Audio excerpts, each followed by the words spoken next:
Hi YouTube, my name is Mactics and today I'm bringing you my full solo flawless grasp of Avarice guide specifically for Warlocks. I have Hunter and Titan specific guides on my channel as well if you prefer to do it on those classes, but most of these tips will be general and not class specific. And of course, if you find this video helpful, please make sure to subscribe. Now with this guide, I'm going to make a few assumptions. One is that you have beaten this dungeon with a group before and therefore understand the base mechanics and puzzles. If you want to brush up on those mechanics or puzzles, I have a 6-minute guide linked in the video description below.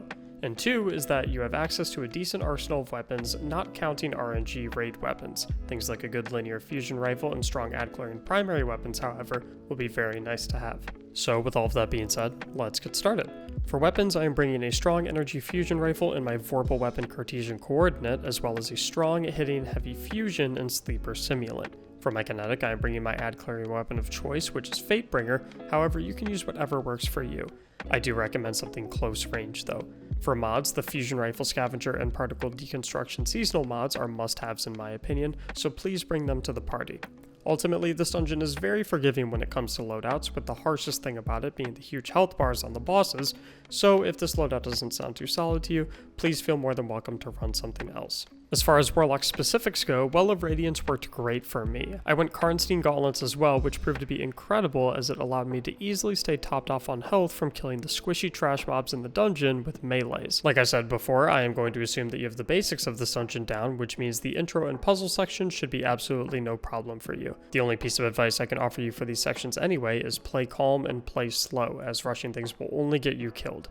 The first encounter that I feel deserves a solid rundown when it comes to solo flawless is the first boss encounter, the Ogre. A key thing to remember here is that every time you pick up 10 charges of riches from the defeated hive enemies, all of your abilities will regen fully, which means you can actually use your super to clear the ads and still have your super for DPS Phase. For ad clearing, I recommend you clear left side first and finish with right from the perspective of the back of the map where the cannon vandal is. For damage, simply drop your well on the crystal and use the crystal as cover as you DPS the Ogre. In my experience, he never did the typical boss stomp as well, so don't worry too much if he gets close, as long as you are near cover. Additionally, make sure you start the DPS phase with a burst from your energy fusion first to fully proc all stacks of particle deconstruction before starting damage with your sleeper. This boss is a very easy 3-phase if approached this way. Moving on next, we have the Sparrow Race section, which I know is going to be a run killer for most just due to the nerves. To beat this part with ease on your solo flawless run, I highly recommend a few things. One is to simply follow my exact path as shown in the video. You can watch it over a few times if you want to, but this run is pretty solid and should have you get through it just fine.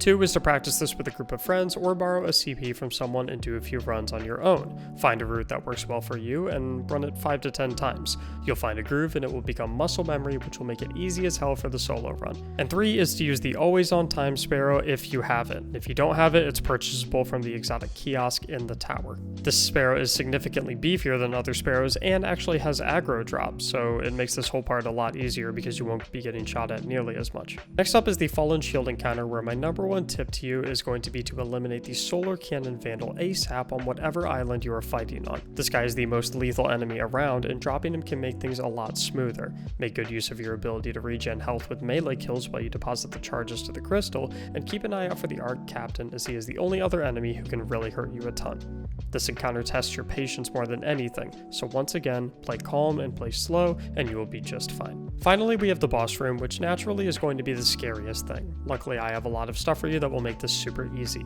Tip number 1 is to start every round by killing the boss's tanky Marauder and Shank minions. They are just annoying and you want them gone before anything else. I recommend killing the Shank first as well if you can. Once you kill the Marauder, you can grab his 10 riches and deposit them, leaving 50 to go. It is also worth noting that aside from your final set of deposited charges, you can use your well to stay safe while you deposit every time, since you will get it back immediately once you pick up another 10 charges. For almost all of this encounter, you want to be in the back of the room behind the cargo crate that the boss stands next to for DPS phase. This is by far the safest place in the room, where the only threat is the dregs on the left side, from the perspective of being in the back of the room, which you can easily kill whenever they spawn up. As far as getting the charges, the rules of this room are simple. You can either shoot the left, right, or middle fallen boxes to spawn 10 charges on every side, but can't shoot the same box twice in a row.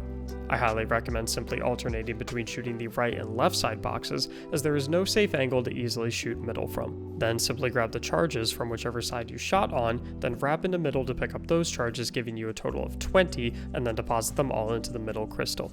You will do this a total of 2 times, leaving you with 10 charges left to grab. When you bring out the third wave of charges, I recommend only picking up 10, as picking up extra means you will have to stay next to the crystal for extra time, which will waste part of your DPS phase. A few notes here is to be incredibly careful of the water, since even touching it a little bit will kill you. You can also melee enemies while holding your cannon to proc your health regen from melee kills. Once you enter the DPS phase, simply move around the boss to the back of the map again, pop your well, and open with the fusion rifle burst to fully proc particle, then unload all of your heavy and special into him. Just like the Ogre encounter as well, try to hang on to that Vandal cannon for as long as you can moving into DPS phase, as dropping it well before DPS phase can spawn a new Vandal as you enter DPS, and the last thing you need is a Solar Cannon Vandal messing with you while you're trying to kill the boss. You can drop this guy in 3 phases just like the Ogre, but no harm in having to do more than that at all. If you follow all of these tips and most importantly play patient, you should have a solo flawless emblem at the end of it all, and I hope that you come back to subscribe to the video should this be the case if you haven't yet already. And I hope this video helped. Please make sure to like it as well if you can, and drop by twitch.tv/Mactics if you have any additional questions about this or anything else Destiny related. Thanks for watching, and as always, have a great day.